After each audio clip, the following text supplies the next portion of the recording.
BSc part first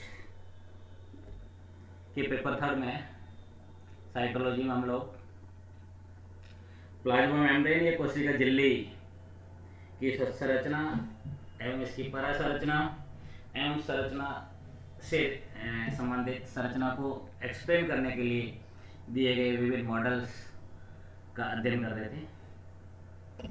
तो इसमें आज हम प्लाज्मा मेम्ब्रेन की संरचना को समझाने के लिए जो जो मॉडल प्रस्तुत किए गए, जिन जिन वैज्ञानिकों ने दिए, उनके बारे में डिटेल स्टडी करेंगे। बेसिकली फर्स्ट जो मॉडल है, इससे प्रीवियस हम इस बात पे थे कि प्रोटीन लिपिड प्रोटीन का स्ट्रक्चर होता है, पीएलपी होता है। रॉबर्टसन ने जो दिया यूनिट मेम्ब्रेन से इकाई कला का सिद्धांत दिया। इकाई कला के सिद्धांत के अकॉर्डिंग अपर लेयर प्रोटीन की होती है, लोअर लेयर भी प्रोटीन की होती है, नीचे जो होते हैं लिपिड लेयर्स होगी। लिपिड में भी दो एंड होंगे, hydrophobic end hydrophilic end. Hydrophilic end बीच में होता है, हाइड्रोफोबिक एंड दूर होता है। ये ultra structure means electron microscope के द्वारा, जैसे ये एक प्लाज्मा मेम्ब्रेन या कोशिका झिल्ली है, इस कोशिका झिल्ली के इतने से पार्ट का इलेक्ट्रॉन माइक्रोस्कोप के द्वारा खींची गई संरचना है। इसको इलेक्ट्रोग्राफ कहते हैं। इलेक्ट्रॉन माइक्रोस्कोप के द्वारा अगर किसी चीज़ की आप स्टडी करते हो तो उस जो स्ट्रक्चर फॉर्मेशन होता है, संरचना होती है, अल्ट्रा स्ट्रक्चर होता है,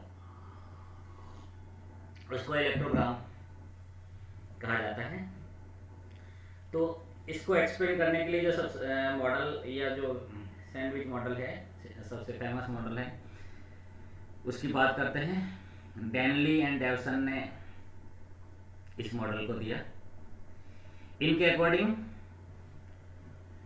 surface tension and physiological study suggested a cell membrane has 4 layer. इनके अकॉर्डिंग इन्होंने इसकी सरफेस स्टडी की, सरफेस टेंशन की स्टडी की और इसकी फिजियोलॉजिकल एस्पेक्ट कार्य की।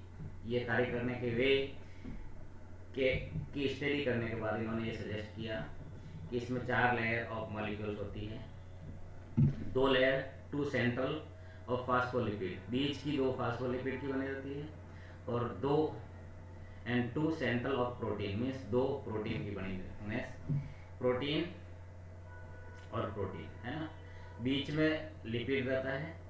लिपिड में बाइपोलर एंड और लिपिड एंड, ये दो लिपिड का स्ट्रक्चर 2 स्ट्रक्चर के बना रहता है। मीन्स जो रॉबर्टसन ने PLP कहा, जिसको इन्होंने सैंडविच की फॉर्म में लेकर के प्रोटीन, बाइलेयर लिपिड है ना, polar end non polar end, इनमें दोनों होंगे और फिर वापस प्रोटीन की बने। This 2 layer of phospholipids are sandwich. ये ही सैंडविच का काम करते हैं।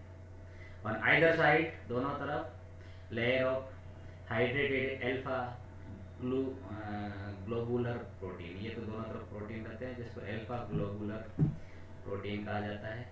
The non polar hydrophobic means ये नॉन पोलर हाइड्रोफोबिक है, बीच में जो रहता है हाइड्रोफिलिक एंड रहता है। और 2 lipid layer are towards the centre, केंद्र की तरफ ये होता है। इसका भी स्ट्रक्चर आप लोगों को एक्सप्लेन करेंगे। उसके पहले थोड़ा सा ये बता देना चाहते हैं कि यूनिट मेम्ब्रेन मॉडल जिसकी बात की थी, ये डेविड रॉबर्टसन ने इसकी स्टडी की थी।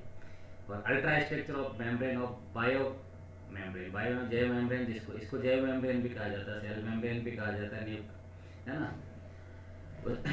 And realise that the all membranes are similar means, इन्होंने स्टडी करने के बाद में ये प्रतिपादित किया कि सारी कोशिका झिल्लियाँ, जिनको जैव मेम्ब्रेन इन्होंने ही नाम दिया, सबका स्ट्रक्चर समान होता है। आइदर इट कैन बी कोशिका झिल्ली, nuclear membrane, mitochondrial membrane, chloroplast की प्लास्टिकल मेम्ब्रेन है ना, किसी तरह की जैसे जैविक झिल्ली है, उन सब का स्ट्रक्चर यही होता है। प्रोटीन, लिपिड और प्रोटीन की बनी रहती है। 75 एंगस्ट्रम इनकी थिकनेस होती है ना।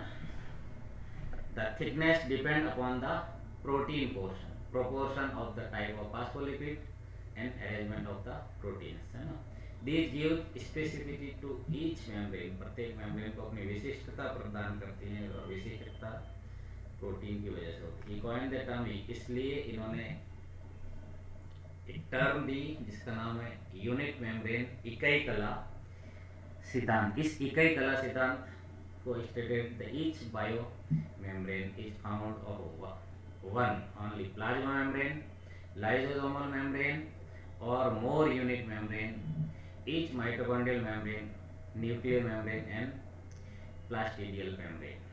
है ना, ये माइटोकॉन्ड्रियल मेम्ब्रेन भी हो सकती है, केंद्रक की झिल्ली भी हो सकती है, क्लोरोप्लास्ट की झिल्ली भी हो सकती है.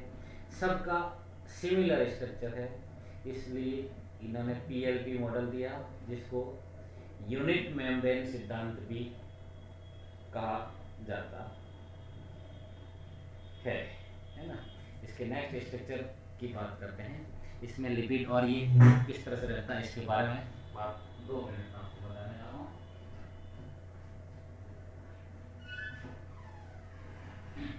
इसमें ये होता है स्ट्रक्चर ऑफ प्लाज्मा मेम्ब्रेन के डिफरेंट मॉडल जो एक्सप्लेन किए गए हैं. The structure of plasma membrane has been put forward from time to time depend upon the information available at particular time. Some of them are following: lipid and lipid bilayer model. सबसे पहले lipid and lipid bilayer model 1900 में प्रतिपादित किया गया. Electron microscope के आविष्कार के बाद ही इसका अध्ययन संभव हो पाया. ये lipid and lipid bilayer model इन्होंने अर्नेस्ट ऑर्टन ने 1900 में दिया. He was the first suggest to existence of lipid membrane. इन्होंने लिपिड मेम्ब्रेन का अस्तित्व के बारे में सबसे पहले अपना सजेशन दिया. He proposed the cell membrane are composed of one layer of lipid.